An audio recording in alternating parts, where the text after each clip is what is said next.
எல்லோருக்கும் வணக்கம். எல்லோரையும் செங்கோ அகாடமி யூடியூப் சேனலுக்கு வரவேற்கிறோம். இந்த காணொளியில் நாம் பார்க்கவிருப்பது 12th ஹிஸ்டரி 12ஆம் வகுப்பு வரலாறு பாடம் 5 ஏகாதிபத்தியத்திற்கு எதிரான போராட்டங்களில் புரட்சிகர தேசியவாதத்தின் காலம். இந்த பாடத்திற்குரிய 1 மதிப்பெண் வினாக்கள், 2 மதிப்பெண் வினாக்கள், 3 மதிப்பெண் வினாக்கள், 5 மதிப்பெண் வினாக்கள் என அனைத்து கேள்விகளும் உண்டான பதிலை நாம் பார்க்க போகிறோம். முதல்ல 1 மதிப்பெண் வினாக்கள். இந்திய கம்யூனிஸ்ட் கட்சி எந்த ஆண்டு தொடங்கப்பட்டது? 1925. அடுத்து, கல்பனா தத் எதனுடன் தொடர்புடையவர்? இந்திய குடியரசு இராணுவம். அடுத்து, பின்வருவனவற்றை பொறுத்துக. கான்பூர் சதி வழக்கு 1924, மீரட் சதி வழக்கு 1929, சிட்டகாங் ஆயுத கிடங்கு கொள்ளை சூர்யா சென், இந்திய தேசிய காங்கிரசின் கராச்சி மாநாடு, அடிப்படை உரிமைகள். ஆப்ஷன் இ. அடுத்து 4வது கேள்வி. கீழ்காண்பவர்களில் 64 நாட்கள் உண்ணாவிரதத்திற்கு பிறகு சிறையில் உயிரிழந்தவர்?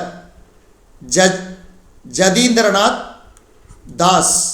அடுத்து, பின்வரும் கூற்றுகளில் பொருளாதார பெருமந்தம் குறித்து சரியானவை.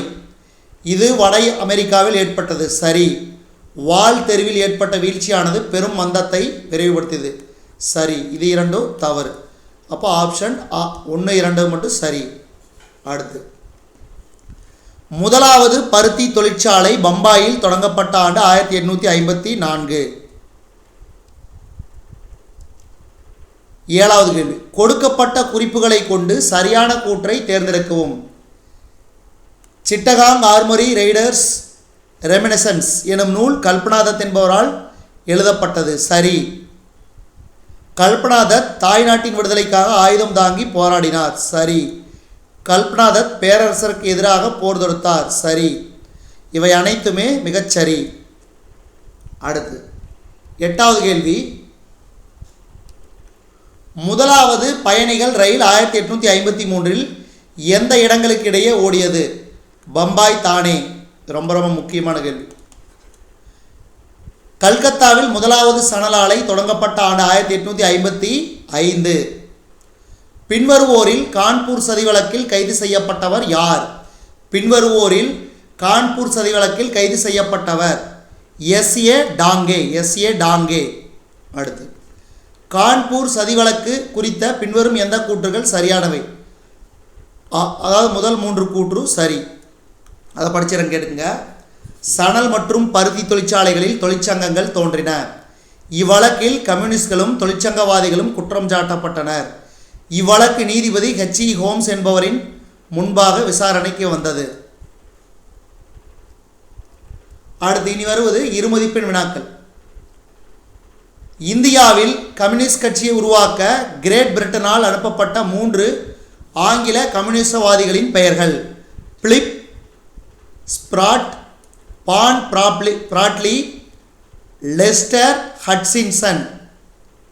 இவங்க 3 பேர் தான் இந்தியாவில் கம்யூனிஸ்ட் கட்சியை உருவாக்க கிரேட் பிரிட்டனால் அனுப்பப்பட்டவர்கள். அடுத்து 2வது கேள்வி.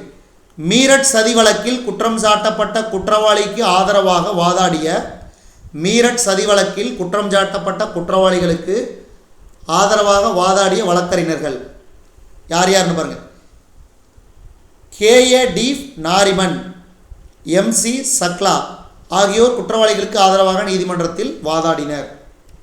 அடுத்து, புகழ்பெற்ற கோரக்பூர் நீதிபதியான H.E. ஹோம்ஸ் பற்றி அறிவன. H.E. ஹோம்ஸ் கோரக்பூர் நீதிபதியாக பணியாற்றி புகழ்பெற்றவர்.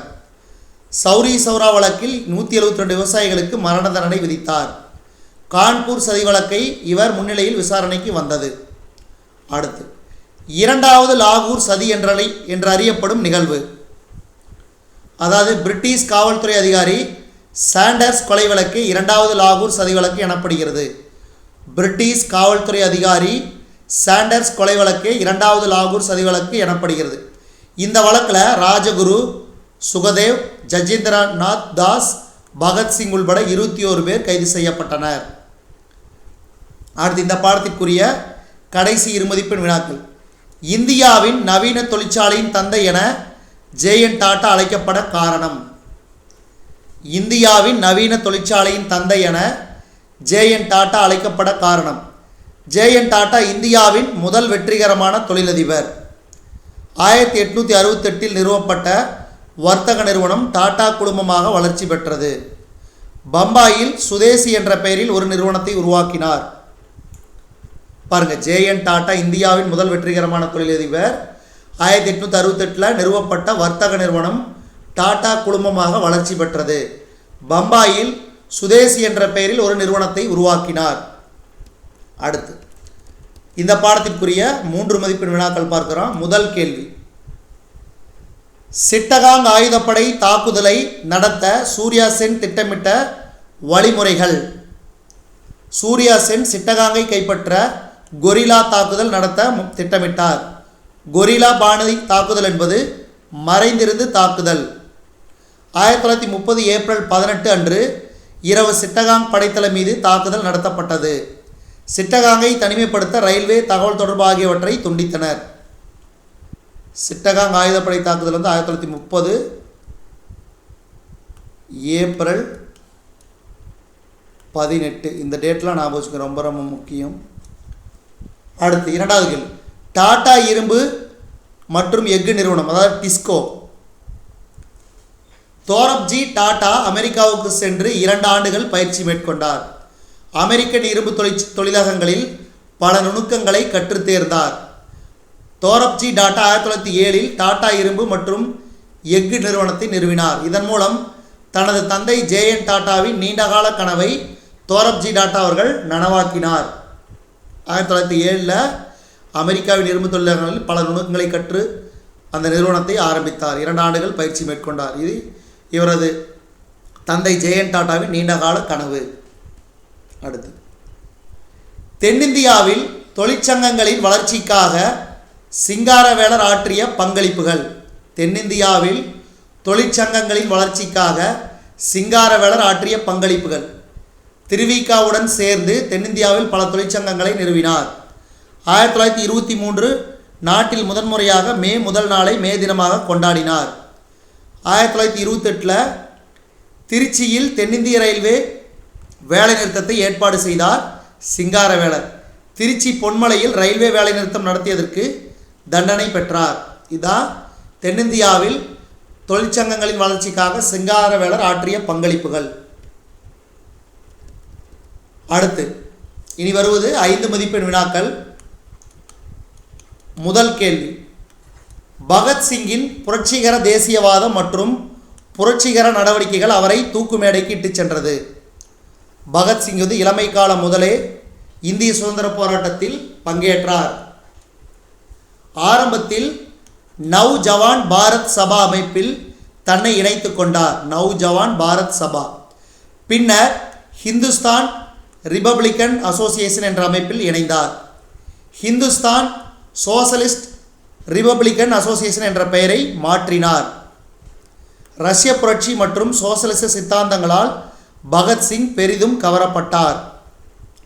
புரட்சி என்பது மனிதகுலத்தின் பிரிக்க முடியாத உரிமை என்று பகத்சிங் கருதினார். 1929 ஏப்ரல் 8 மத்திய சட்டமன்றத்திற்குள் குண்டு வீசி தாக்குதல் நடத்தினார். பிரிட்டிஷ் காவல்துறை அதிகாரி சாண்டர்ஸ் கொலை வழக்கில் கைது செய்யப்பட்டார். 1930 அக்டோபர் 7 அன்று பகத்சிங்கிற்கு மரண தண்டனை தீர்ப்பு வழங்கப்பட்டது. லாகூர் சிறைச்சாலையில் 1931 மார்ச் 23 அன்று அதிகாலையில் தூக்கிலிடப்பட்டார். இதுதான் பகத்சிங்கின் தேசியவாத, அதாவது புரட்சிகர தேசியவாதம் மற்றும் புரட்சிகர நடவடிக்கைகள் அவரை தூக்கு மேடைக்கு இட்டுச் சென்றது. அடுத்து இந்த கேள்வி ரொம்ப ரொம்ப முக்கியம், வெரி இம்பார்ட்டன்ட். 1919 1939 ஆண்டுகளுக்கு இடையில் காலனி ஆதிக்க இந்தியாவில் ஏற்பட்ட தொழில் வளர்ச்சி, அதாவது இந்திய தொழில்களின் வளர்ச்சி உலக சராசரியை விட சிறப்பாக இருந்தது. 1923-24 பின் நெசவு தொழில் மிகவும் சிறப்பாக செயல்பட தொடங்கியது. தறிகள் மற்றும் சுழலச்சுகளின் எண்ணிக்கை கணிசமான அளவு உயர்ந்தன. 1929-30களில் வெளியிலிருந்து பருத்தி பொருட்களின் நுகர்வு 44%, 1933-34களில் இறக்குமதி 20.5% குறைந்தது. ஏன்னா இந்தியாவில் உற்பத்தி அதிகமாச்சு. அதே மாதிரி சர்க்கரை உற்பத்தி, சிமெண்ட் உற்பத்தி ஆகிய இரண்டும் நன்கு வளர்ச்சி பெற்றன. போர்களுக்கு இடைப்பட்ட ஆண்டுகளில் கப்பல் தொழிலும் வளர்ச்சி கண்டது. 1919 சிந்தியா நீராவி கப்பல் கம்பெனி லிமிடெட் நிறுவப்பட்டது. 1939 பிரிட்டிஷாரின் பம்பாய் நீராவி கப்பல் நிறுவனத்தை வாங்கியது. இயந்திர உற்பத்தி, விமானம், ரயில் பெட்டி, ரயில் என்ஜின் உற்பத்தி விரிவடைந்தது. இதெல்லாம் 1919 1939 ஆண்டுகளுக்கு இடையில் காலனி ஆதிக்க இந்தியாவில் ஏற்பட்ட தொழில் வளர்ச்சி. அடுத்து கடைசி கேள்வி, பொருளாதார பெருமந்தம் ஏற்பட்ட போது சமூக, பொருளாதார மற்றும் அரசியல் லட்சியங்களை வெளிப்படுத்துவதில் இந்திய தேசிய காங்கிரசின் கராச்சி மாநாட்டின் முக்கியத்துவம். பொருளாதார பெருமந்தம் ஏற்பட்ட போது சமூக, பொருளாதார மற்றும் அரசியல் லட்சியங்களை வெளிப்படுத்துவதில் இந்திய தேசிய காங்கிரசின் கராச்சி மாநாட்டின் முக்கியத்துவம். 1. விவசாயிகள் கிசான் சபா என்ற விவசாயிகள் சங்கத்தில் இணைத்து கொண்டனர். ஆலை தொழிலாளர்கள் தொழிற்சங்கங்களில் இணைத்து போராடத் தொடங்கினர். 1930 இந்திய தேசிய காங்கிரஸ் ஒரு பெரும் மக்கள் கட்சியாக உருவெடுத்தது. நேரு தலைமையில் காங்கிரஸ் சமூக பொருளாதார சமத்துவத்தை பற்றி பேசியது. வல்லபாய் பட்டேல் அவர்கள் அடிப்படை உரிமைகள், கடமைகள் தீர்மானங்களை கொண்டு வந்தார். உரிமைகள் பட்டியலில் காந்திய கொள்கைகள், நேருவின் சோசலிச பார்வை இருந்தன. அரசியல் சுதந்திரம், பொருளாதார சுதந்திரம் இரண்டையும் பிரிக்க முடியாது என்றது. சாதி ஒழிப்பு, தீண்டாமை ஒழிப்பு மற்றும் சமூக சமத்துவம் உருவாக்கிட முயற்சித்தது. சுதந்திர இந்தியாவின் பொருளாதார கொள்கை பற்றி தெளிவான பார்வையை தந்தது. அது சுதந்திர இந்தியாவிற்கு காங்கிரசின் கொள்கை அறிவிப்பு விளக்கமாக மாறியது. இதுதான் பொருளாதார பெருமந்தம் ஏற்பட்ட போது சமூக, பொருளாதார மற்றும் அரசியல் லட்சியங்களை வெளிப்படுத்துவதில் இந்திய தேசிய காங்கிரசின் கராச்சி மாநாட்டின் முக்கியத்துவம். இதுவரைக்கும் நம்ம இந்த காணொளி வாயிலாக பார்த்தது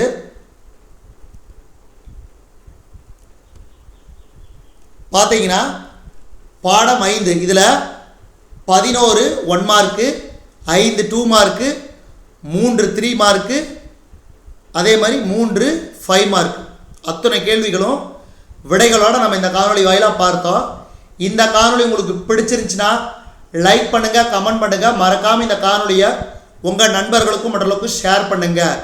மேலும் புதிய காணொளிகளுக்கு செங்கோ அகாடமி யூடியூப் சேனலை சப்ஸ்கிரைப் பண்ணி செங்கோ அகாடமி யூடியூப் சேனலோடு இணைந்தே இருங்கள். நன்றி, வணக்கம்.